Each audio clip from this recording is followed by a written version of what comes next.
ఇది పెద్దవాళ్ళే కదండి, పిల్లలు కూడా ఎంతో ఇష్టంగా తింటారు. అంత టేస్టీగా ఉంటుంది, హెల్త్కి కూడా చాలా మంచిది. ఏదైనా పలావ్ బిర్యానీ చేయాలంటే కేవలం బాస్మతి రైస్తోనే బాగుంటుంది అనేది మీ ఒపీనియన్ ఖచ్చితంగా చేంజ్ అవుతుంది. ఈ నార్మల్ రైస్తో కూడా చాలా టేస్టీగా చేయొచ్చు. ఏదైనా టేస్టీగా చేయాలంటే అంతా మన చేతుల్లోనే ఉంటుంది, వండే విధానంలో ఉంటుంది కదా. ఇలా ట్రై చేయండి. ఇక స్టార్ట్ చేద్దాం. ఇలా కుండ పెట్టుకొని దానిలో ఆయిల్ వేసుకొని ఆయిల్ వేడి కాగానే పచ్చిమిర్చిని వేసుకోవాలి. ఆనియన్ని కట్ చేసుకొని ఆయిల్లో వేసుకోవాలి.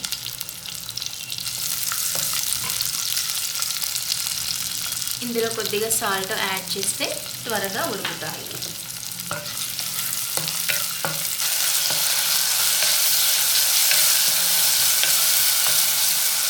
ఇక కాలీఫ్లవర్ని కూడా కట్ చేసుకొని వేసుకోవాలి.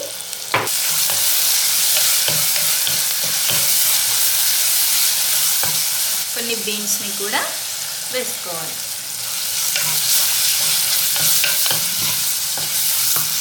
ఒక టేబుల్ స్పూన్ అల్లం వెల్లుల్లి పేస్ట్ వేస్తున్నాము. ఇది ఫ్రెష్ది అయితే టేస్టీగా అవుతుంది. ఇది పచ్చివాసన పోయేంత వరకు మంచిగా వేగనివ్వాలి. ఓకేనా. ఒక క్యారెట్ని ఇలా కట్ చేసుకున్నాను చిన్నగా. ఇది ఒక పొటాటోని కూడా ఇలా కట్ చేసుకున్నాను. ఇది కూడా యాడ్ చేసుకోవాలి. అలాగే ఒక టమాటాను కూడా వేస్తున్నాను. టమాటోతో కూడా చాలా బాగుంటుందండి ఈ రెసిపీ అనేది.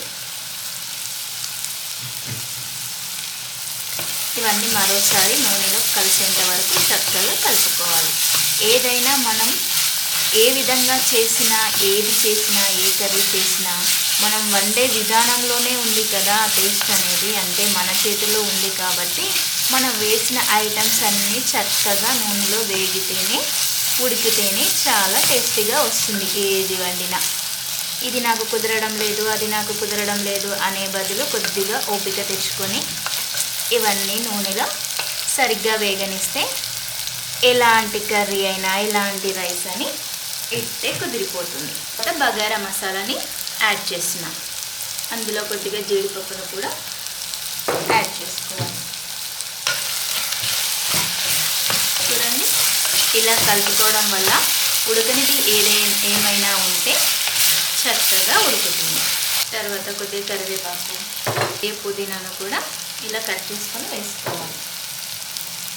కొద్దిగా జీరాను కూడా యాడ్ చేస్తున్నాను. కొద్దిగా సిమ్లో పెట్టుకోవాలండి. సిమ్లో పెట్టుకుంటే అడుగు అనేది అంటకుండా ఉంటుంది. మరోసారి అవన్నీ వేసాను కదా, మరోసారి చక్కగా కలుపుకుంటే సరిపోతుంది. కొన్ని స్వీట్ కార్న్ కూడా వేసుకుంటున్నాను.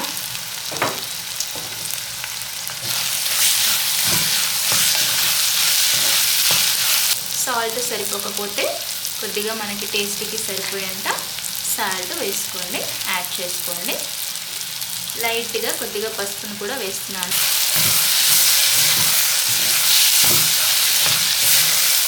కొన్ని బఠానీ కూడా యాడ్ చేసుకోవాలి. చూడండి ఒకసారి ఇలా చక్కగా గోలితేనే కదా మనం వేసే ఐటమ్స్ అన్నీ ఆ రైస్లోకి ఇంకి ఆ రైస్ కూడా ఫ్లేవర్ చాలా టేస్టీగా ఉంటుంది. చూడడానికి బాగుంటుంది, తినడానికి కూడా చాలా టేస్టీగా అవుతుంది. కొద్దిగా కొత్తిమీరని కూడా యాడ్ చేసుకోవాలి. నేను కలర్ కోసం మాత్రమే కొద్దిగా లైట్గా అలా యూజ్ చేస్తున్నానండి. హాఫ్ లెమన్ని కూడా యాడ్ చేసుకోవాలి. ఈ లెమన్తోని రైస్ ఫ్లేవర్ అనేది చాలా టేస్టీగా అవుతుంది.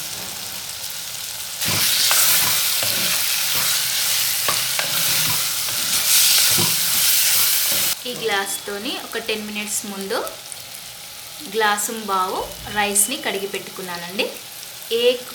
దేనితో రైస్ కడుగుతున్నామో అదే కప్పుతోని, కప్పు అయినా గ్లాస్ అయినా దానితోనే వాటర్ వేయాలి. ఒక గ్లాస్ రైస్కి 1.5 వాటర్ సరిపోతుందండి. నేను 1.5 తీసుకున్నాను కదా, 1 బావు తీసుకున్నాను కదా రైస్, అందుకనే నేను 3కి కొద్దిగా తక్కువగా వాటర్ వేస్తున్నానండి. ఒక 5-10 మినిట్స్ ఇది నీరు మరిగేదాకా ఉంచుకోవాలి. వాటర్ మరుగుతున్నాయి చూడండి. ఇలా వాటర్ మరిగేటప్పుడు మనం ముందుగా కడిగి పెట్టుకున్న రైస్ని వాటర్ లేకుండా ఆ రైస్ ఇందులో వేసుకోవాలి. ముందుగా కడిగి పెట్టుకున్న రైస్ని ఇందులో వేసుకోవాలి. రైస్ వేసుకొని అది మొత్తం వాటర్లో మంచిగా కలుపుకోవాలి. ఈ విధంగా చక్కగా కలుపుకోవాలి. ఇది ఉడికేంత వరకు కొద్దిగా సిమ్లో పెట్టుకోండి. ఇంకో 5-10 మినిట్స్ అలా మీడియం ఫ్లేమ్లో పెట్టుకోండి.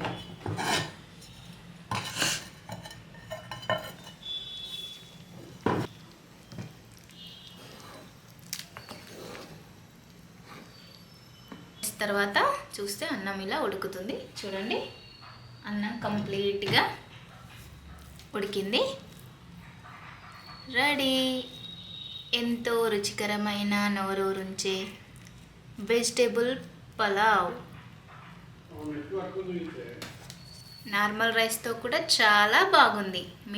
మీరు కూడా ట్రై చేయండి.